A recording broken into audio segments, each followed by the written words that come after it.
Okay,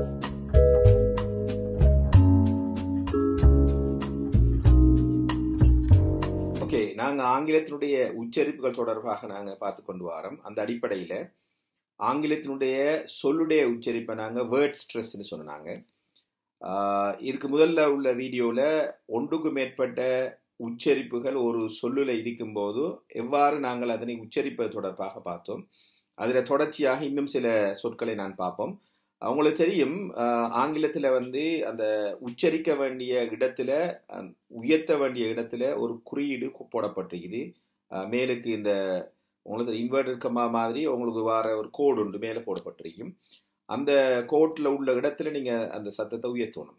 உதாரணத்துக்கு எல்லாரும் ஆங்கிலத்தை நார்மலாக நம்ம அந்த ஆங்கிலத்துடைய வேர்டு நம்ம இங்கிலீஷ்னு சொல்லுவோம். ஆனால் இங்கிலீஷை நார்மலாக சொல்லுவாங்க. அதை உச்சரிக்கும் போது உச்சரிக்க வேண்டிய இடத்துல பார்த்தீங்கன்னு சொன்னால் அந்த குறியீட்டுக்கு இங்கிற இடத்துல கொஞ்சம் அழுத்தத்தை கொடுக்க சொல்லுது. ஆகவே இங்கிலீஷ் நீங்கள் சொல்லணும், இங்கிலீஷ்.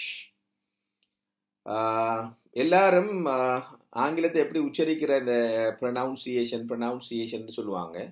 அது பிழை. அதை எப்படி உச்சரிக்கணுங்கிறத நீங்கள் அந்த சொல்ல எடுத்து பார்த்தீங்கன்னா அதில் எப்படி போடப்பட்டிருக்குன்னு சொன்னால், பிஆர்ஓவை நாங்கள் ப்ரோன்னு சொல்லாமல் அதை ப்ரன்னு சொல்லணும். அதே போல் என்யூஎன் வந்திருக்கு, இதை நன் என்று சொல்லணும், நவுன் என்று சொல்லக்கூடாது. ஆகவே அதில் உச்சரிப்பு எப்படி வரப்போகுது?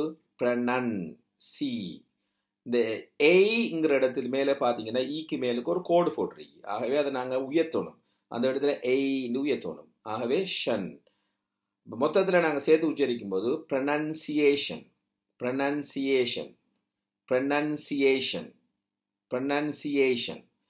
அதே போல் நீங்கள் பாருங்கள், எஜுகேஷன். நாங்கள் பார்த்தோம் எடுகேஷன், எடுகேஷன் சொல்லுவோம். நாங்கள் உண்மையாகவே அதில் உச்சரிப்பு எடுகேஷன் இல்லை, அதில் உச்சரிப்பு எஜ்யூ. அதில் ஜே சவுண்ட் கொடுக்கறதுக்கு டிஜே போட்டிருக்கிறாங்க. அப்போ எஜ்யூ.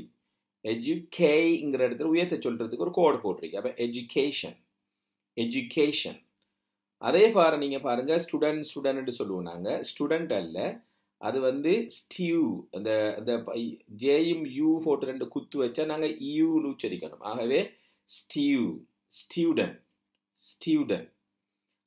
நாங்கள் உச்சரிக்கிற ஆங்கிலத்தினுடைய சொல்கள் எவ்வாறு வித்தியாசப்படுதுன்னு சொல்லி நீங்கள் இதை பார்த்தீங்கன்னா உங்களுக்கு விளங்கும். ஆகவே ஆங்கிலத்தினுடைய உச்சரிப்பினுடைய குறியீடுகளை நீங்கள் முறையாக விளங்கி அதனுடைய உச்சரிப்புகள் ஆங்கில அகராதியில் போய் அதனுடைய சத்தத்தை நீங்கள் கேட்டு அந்த குறியீட்டோட சேர்த்து வாசித்து ஆங்கிலத்தினுடைய சொற்கள்ற உச்சரிப்பை நீங்கள் மீண்டும் மீண்டும் கேட்டு பயிற்சி பெற்று உங்கள் ஆங்கில உச்சரிப்பை நீங்கள் வளர்த்து கொள்ள வேண்டும். மீண்டும் ஒரு முறை நான் அந்த ஆங்கில உச்சரிப்பை உங்களுக்கு சொல்கிறேன். English, pronunciation, education, student.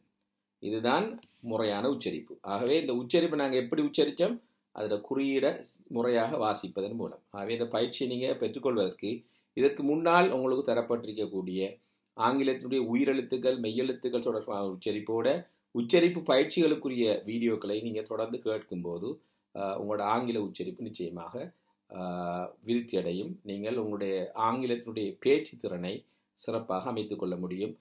நன்றி.